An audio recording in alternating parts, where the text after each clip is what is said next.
Boaz and Jachin were two copper, brass or bronze pillars which stood in the porch of Solomon's temple, the first temple in Jerusalem. Description: Boaz stood on the left and Jachin stood on the right. Jachin, that is, he will, shall establish. Boaz, that is, in its strength. According to Josephus in Antiquities of the Jews, Boaz was to the left when entering Solomon's temple, while Jachin was to the right when entering the temple, and made by Hiram. The pillars had a size nearly 6 feet thick and 27 feet tall. The 8-foot-high brass chapiters or capitals on top of the columns bore decorations of brass lilies. The original measurement is taken from the Torah was in cubits, which records that the pillars 18 cubits high and 12 cubits around, and hollow, 4 fingers thick. Nets of checkerwork covered the bowl of each chapiter, decorated with rows of 200 pomegranates, wreathed with 7 chains for each chapiter, and topped with lilies.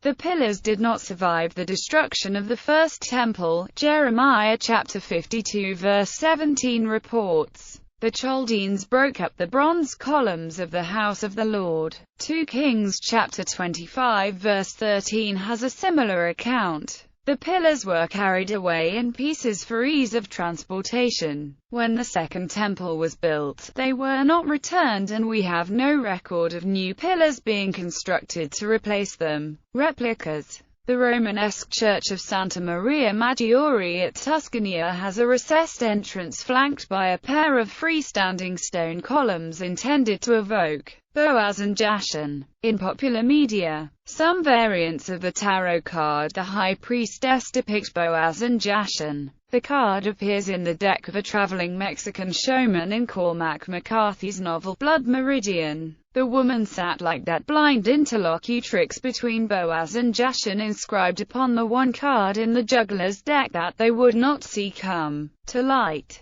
True pillars and true card, false prophetess for all. Russell Hoban's novel The Lion of Boaz Jachin and Jachin Boaz. Jachin, an incorporated town in the southwest of the U.S. state of Georgia, takes its name from the pillar. In the animated series Gundam Seed, the approach to a plant space colony is guarded by 2 asteroid fortresses named Boaz and Jachin. In The Lost Symbol, the villain Malak had tattooed Boaz and Jachin on both of his legs.